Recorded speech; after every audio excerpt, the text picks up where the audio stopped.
সোমবার দুপুর দুটোয় উদয়পুর রাজশ্রী কলা কেন্দ্রে ভারত সরকারের এডিআইপি প্রকল্প দ্বারা দিব্যাঙ্গদের মধ্যে সামাজিক অধিকারিতা শিবির অনুষ্ঠিত হয়।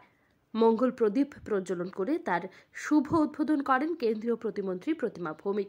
এছাড়া ছিলেন রাজ্যের মন্ত্রী শুক্লাচরণ নোয়াদিয়া, বিধায়ক অভিষেক দেবরায়, জিতেন্দ্র মজুমদার, গোমতী জেলার জেলা শাসক ও জেলা পুলিশ সুপার থেকে শুরু করে পুরো চেয়ারম্যান সহ প্রমুখ।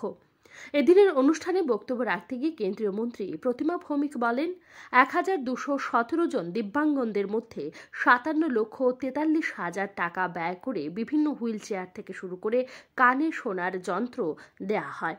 কেন্দ্রীয় প্রতিমন্ত্রী বলেন, ভার্চুয়াল মাধ্যমে প্রধানমন্ত্রী নরেন্দ্র মোদীর উপস্থিতিতে 41,000 কোটি টাকা ব্যয়ে রাজ্যের আগরতলা রেল স্টেশন সহ দেশের মোট 554টি রেল স্টেশন ও 1,500 বেশি রোড ওভারব্রিজ, আন্ডারপাস পুনর্নির্মাণের ভিত্তিপ্রস্তর স্থাপন করেন ও গোমতী নগর রেল স্টেশনের শুভারম্ভ করেন। আজকের এই শুভ কাজকর্মের অংশ হিসেবে আগরতলা রেল স্টেশনে আয়োজিত অনুষ্ঠানে অংশগ্রহণ করা হয়। এই রেল স্টেশনগুলির উন্নতিকরণ ফলে দেশবাসী তথা রাজ্যবাসীর জন্য আগামী দিনে অত্যন্ত সহায়ক ভূমিকা পালন করবে। 2014 সালের আগে আগরতলাস্থিত বাদারঘাট রেল স্টেশন আর আজকের এই উন্নত রেল স্টেশনই প্রমাণ, নরেন্দ্র মোদী দেশের প্রধানমন্ত্রী হবার পর থেকে অনেকটা উন্নয়ন হয়েছে গোটা রাজ্যের রেলপথে। তাছাড়াও আগরতলা বাংলাদেশ রেলপথের ফলে আমাদের যোগাযোগ ব্যবস্থার অভূতপূর্ণ উন্নতি ঘটতে চলেছে।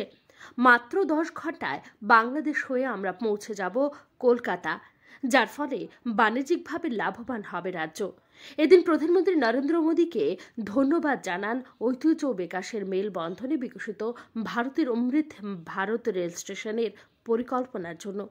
গোটা অনুষ্ঠানকে কেন্দ্র করে মহিলাদের উপস্থিতি ছিল সারা জাগানো। Bureau report, TV 100 Bangla. 3টা রেলওয়ে স্টেশন ত্রিপুরাতে পেয়েছি রিনোভেট করার জন্য। একটা মাতা ত্রিপুরা সুন্দরীর যে চন্দ্রপুর মাতার বাড়ি রেলওয়ে স্টেশন রয়েছে, সেটা একটা কুমারঘাট, একটা ধর্মনগর, তো টোটাল 4টা আমাদের রাজ্যে সে রিনোভেশন আমরা পেয়েছি। দেখুন, প্রথম যখন কোনো ডেভেলপমেন্ট আমরা লক্ষ্য করতাম, দিল্লিতে, মুম্বাইতে, চেন্নাইতে, হায়দ্রাবাদে ডেভেলপমেন্ট হতো। আর আজকে গত 10 বছরে দেশের প্রধানমন্ত্রী যে কোনো কাজ, যে কোনো পরিকল্পনা, যে কোনো মিটিং, যে কোনো বৈঠক, ডেভেলপমেন্ট শুধু দিল্লি ভিত্তিক না, সমস্ত ভারতবর্ষ ভিত্তিক। আমার উদয়পুরে হবে ডেভেলপমেন্ট, আমার মাতার বাড়িতে ডেভেলপমেন্ট হবে, আমার ধর্মনগরে হবে, আমার নর্থ ইস্টের সিকিমে হবে, আবার কেরালাতে হবে, আবার জম্মু কাশ্মীরে হবে, আন্দামান নিকোবর দ্বীপপুঞ্জে হবে।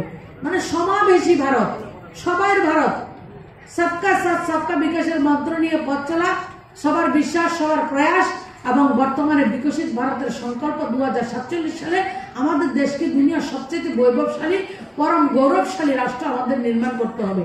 তার জন্য কি লাগে?